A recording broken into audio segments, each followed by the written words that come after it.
Bonjour à tous. Rappelons que le structuralisme est un modèle taxinomique. Qu'est-ce qu'on entend par taxinomique? Le chercheur constitue un corpus, il décrit des observables, dégage des règles, et on entend par règles des affirmations d'ordre général, et ces affirmations extraites des observables vont être généralisées à toute la langue. Voilà, c'est ça la procédure et c'est ça la démarche.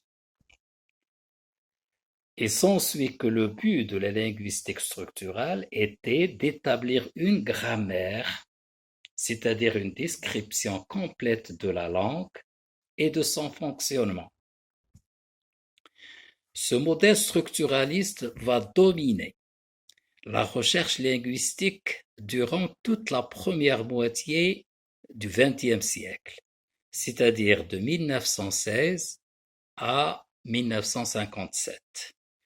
Pourquoi jusqu'à 1957? On va le voir tout à l'heure. Et donc, elle s'étale sur une période d'une quarantaine d'années. C'est très intéressant. Alors, en 1957, un Américain qui s'appelle Noam Chomsky va publier un livre qui s'intitule Syntactic Structures, la traduction structure syntaxique, qui va remettre en question le structuralisme et qui va mettre fin à son hégémonie dans le domaine de la recherche. Cette rupture avec le structuralisme va donner naissance à un autre courant théorique, un autre modèle qui s'appelle le modèle générativiste, qui vient de la grammaire générative.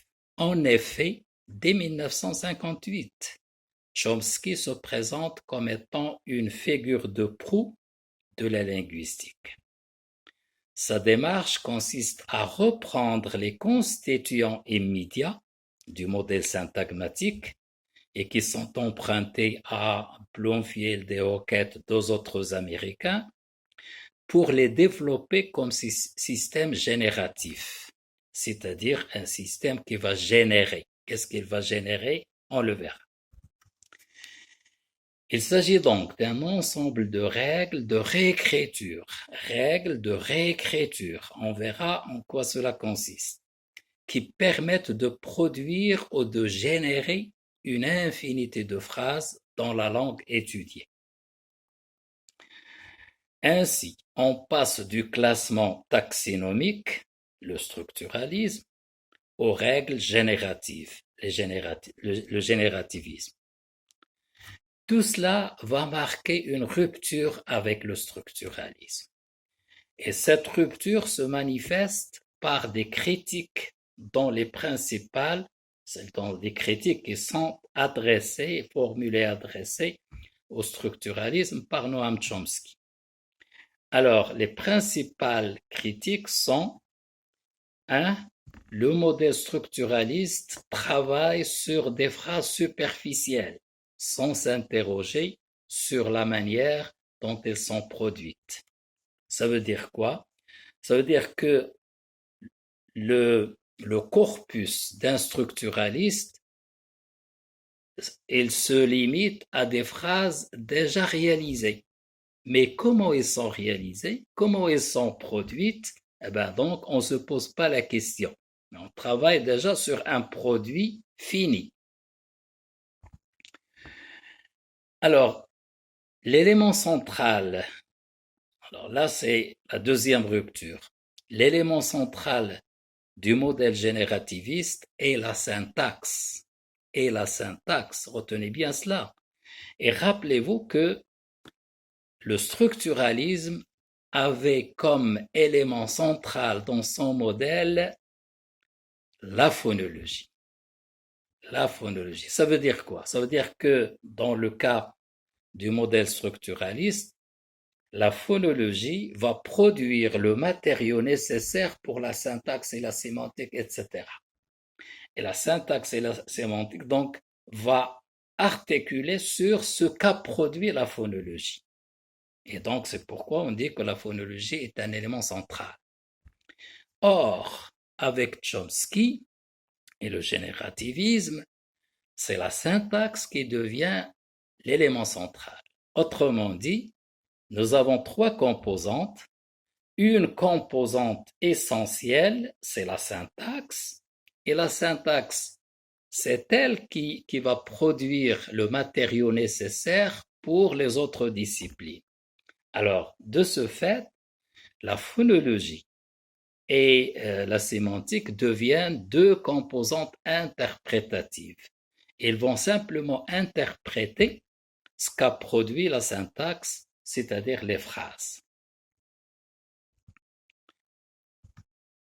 Alors, pour aboutir à la phrase superficielle sur laquelle travaillent les structuralistes, Chomsky va proposer quelque chose au-delà de la phrase superficielle, c'est-à-dire avant la phrase superficielle.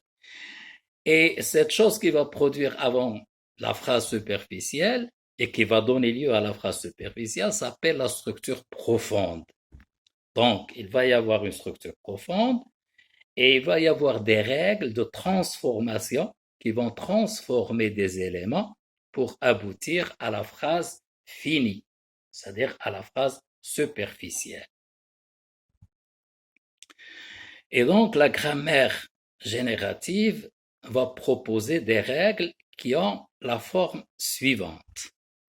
X, X c'est un élément, se réécrit Y dans un contexte donc de Z et W. Ça veut dire quoi? Ça veut dire un élément va se transformer, va se réécrire. Donc on a dit règle de réécriture. Un élément se réécrit un autre élément dans un contexte particulier. Un exemple très simple.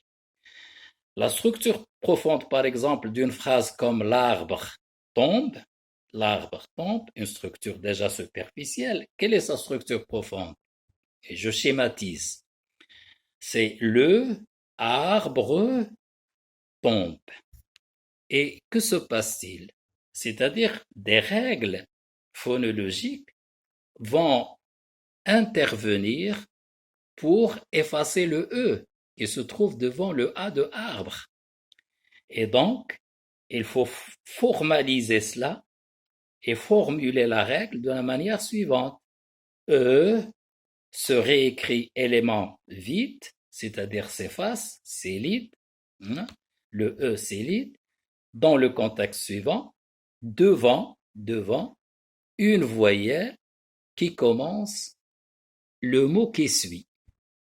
Et donc, la voyelle qui commence le mot qui suit, c'est A de arbre. Et le E, c'est le E de le. Donc, le E s'efface dans le contexte devant, espace devant la frontière, une frontière faible, devant la voyelle qui commence un autre mot. Et chaque fois que nous avons ce cas, il va être traité par la même règle. Chaque fois que vous avez une voyelle devant une autre voyelle qui commence un autre mot, cette règle va s'appliquer.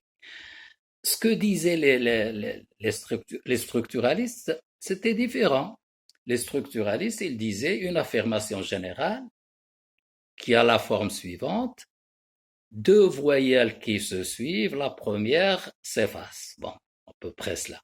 Vous voyez donc la différence avec une règle formalisée. Bien, voilà donc pour le modèle générativiste et on verra la suite après.